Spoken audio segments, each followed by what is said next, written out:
वेद सब सत्य विद्याओं का पुस्तक है।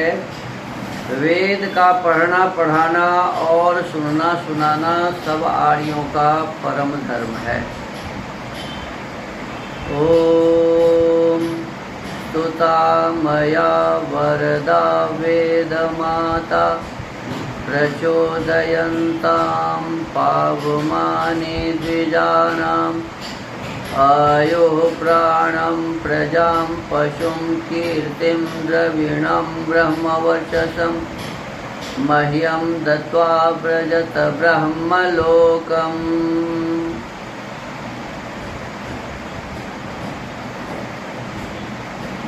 आज अब हम सभी वेद का स्वाध्याय करेंगे।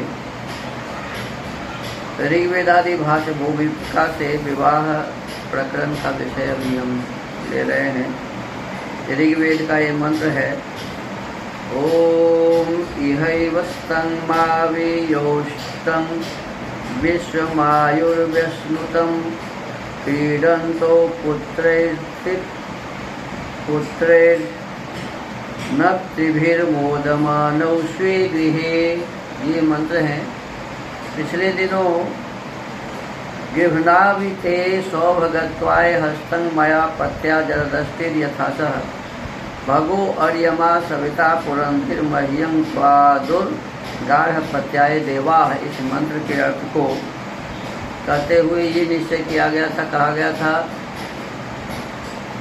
जब वर नववधू का हाथ पकड़ता है तो हाथ को ग्रहण करते हुए कहता है कि मैं प्रतिज्ञा करता हूँ कि जो कार्य तुम्हें प्रिय नहीं होगा वह कार्य मैं कभी भी नहीं करूँगा। और पत्नी भी कहती है कि जो कार्य पतिदेव आपको अच्छा नहीं लगेगा वह कार्य मैं भी कभी नहीं करूँगा। दोनों व्यभिचार आदि दोष रहित होके वृद्धावस्था पर्यंत परस्पर आनंद के व्यवहारों को करेंगे। ये व्रत दोनों लेते हैं। और परमात्मा से प्रार्थना करते हैं, हे परमात्मा,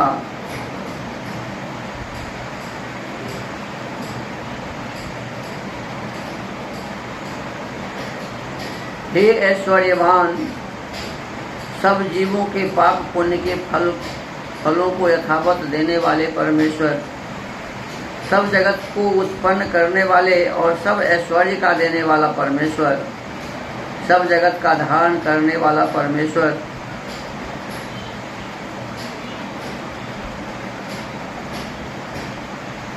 और परमेश्वर के साथ जो समाज में परमेश्वर की आज्ञा मानने वाले विद्वान जन हैं, परमेश्वर और विद्वानों ने मुझको तेरे लिए और तुझको मेरे लिए दिया है। दोनों ऐसा करते हैं कि हम दोनों परस्पर प्रीति करेंगे, पति और पत्नी एक दूसरों के साथ प्रेम करेंगे तथा उद्योगी होकर दोनों में दोनों कोई आलसी नहीं रहेंगे, दोनों पुरुषार्थ करेंगे। उद्योगी होकर घर का काम अच्छी तरह से करेंगे, दोनों मिलकर घर के कार्यों को अच्छी तरह से करेंगे। मिथ्या भाषण आदि से बचकर अर्थात झूठ नहीं बोलेंगे, सदा धर्म ही में वर्तेंगे। सब जगत का उपकार करने के लिए सत्य विद्या का प्रचार करेंगे। कहते हैं हमारा भी उपकार हो और संसार का उपकार हो, तो इसके लिए सत्य विद्या का प्रचार करेंगे दोनों मिलकर। और धर्म से पुत्रों को उत्पन्न करके, अब देखिए, संतान भी उत्पन्न करेंगे तो धर्म पूर्वक संतान उत्पन्न करेंगे, तभी तो राम कृष्ण शंकर हनुमान जैसे पुत्र घर में आएंगे।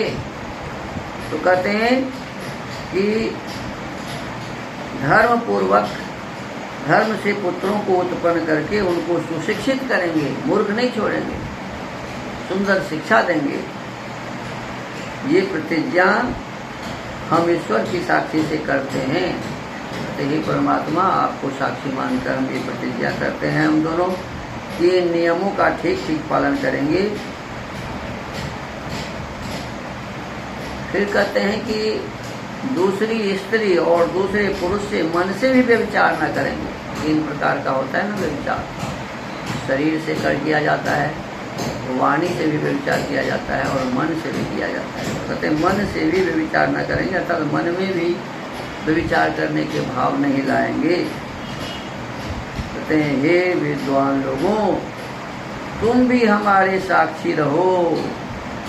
वहाँ जो उपस्थित विवाह में जो उपस्थित लोग हैं, विद्वज्जन हैं, उन्हें कहते हैं कि आप भी हमारे लिए साक्षी रहिए कि हम दोनों गृहस्थाश्रम के लिए विवाह करते हैं, गृहस्थ को सुंदर ढंग से चलाने के लिए विवाह करते हैं। फिर स्त्री कहे कि मैं इस पति को छोड़ के मन, वचन और कर्म से भी दूसरे पुरुष को पति न मानूंगी, तथा पुरुष भी प्रतिज्ञा करे, दोनों प्रतिज्ञा करें कि मैं इसके सिवाय दूसरी स्त्री को अपने मन, कर्म और वचन से कभी न चाहूँगा। जब इस प्रकार की प्रतिज्ञा दोनों करते हैं और फिर इस प्रतिज्ञा को अपने जीवन में धारण करके गृहस्थ जीवन को चलाते हैं, तो वह गृहस्थ श्रेष्ठ बनता है, सुंदर बनता है, उत्तम बनता है।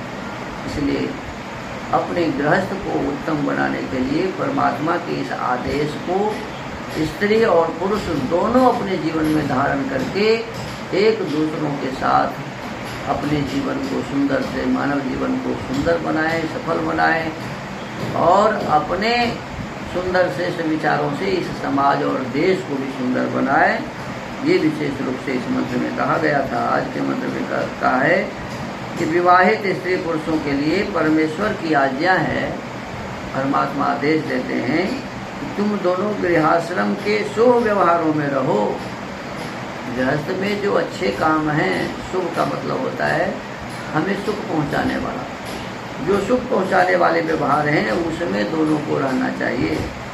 फिर कहते हैं अर्थात विरोध करके अलग कभी मत हो।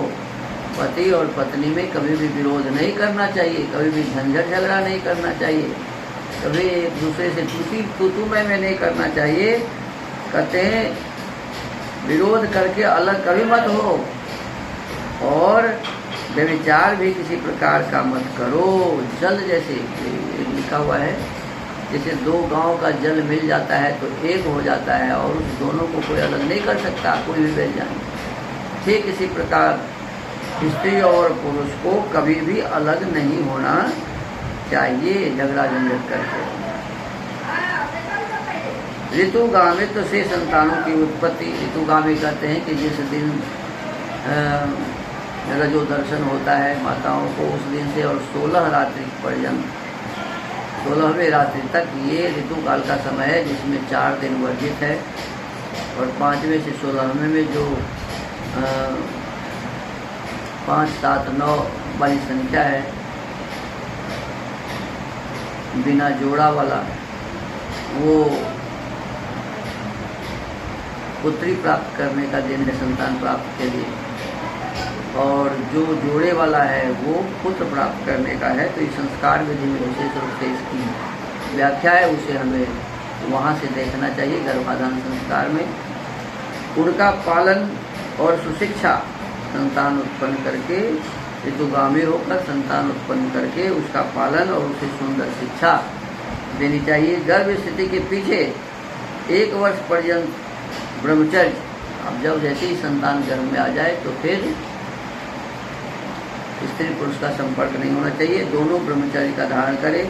और लड़कों को प्रसूता स्त्री का दुग्ध बहुत दिन न पिलाना, क्योंकि वो कमज़ोर होती है, तो कमज़ोर स्त्री का दूध ज़्यादा दिन पिलाने से वो कमज़ोर होगा, स्त्री और कमज़ोर हो जाएगी। इत्यादि श्रेष्ठ व्यवहारों से 100 व 125 वर्ष पर्यंत आयु को सुख से भोगो। देखिए कहते हैं कि गृहस्थ को 100 वर्ष कम से कम जीना चाहिए, 125 वर्ष तक, 125 वर्ष तक सुख को भोगो। अपने घर में आनंदित होकर पुत्र और पौत्रों के साथ नित्य धर्म पूर्वक क्रीड़ा करो। संतान के साथ, पुत्र पौत्र के साथ अपने घर में खेल करना चाहिए। इसके विपरीत व्यवहार कभी न करो और सदा मेरी आज्ञा में वर्तमान रहो। परमात्मा आदेश देते हैं कि मैंने जो आदेश दिया है इस आदेश के विरुद्ध कभी मत चलो, नहीं तो दुख होगा। सदा मेरे आदेश के अनुसार चलो। कहते हैं कि अधिक जानकारी यदि मुझे इसके संबंध में हासिल करनी है तो कहते हैं संस्कार विधि, जिसमें 16 संस्कार का वर्णन है, उस 16 संस्कार में सबसे पहला संस्कार गर्भाधान संस्कार है।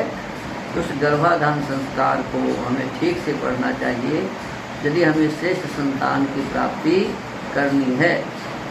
जब संतान गर्भ में आ जाए तो कहते हैं उसके बाद भी संस्कार होते हैं। दूसरे महीना में पुंसवन संस्कार, चौथे, छठे और 8वें महीना में श्रीमंतोन्नयन संस्कार, गर्भ में भी संस्कार होते हैं। इसके पश्चात जब संतान जन्म लेते हैं तो उसको जात कर्म संस्कार करते हैं।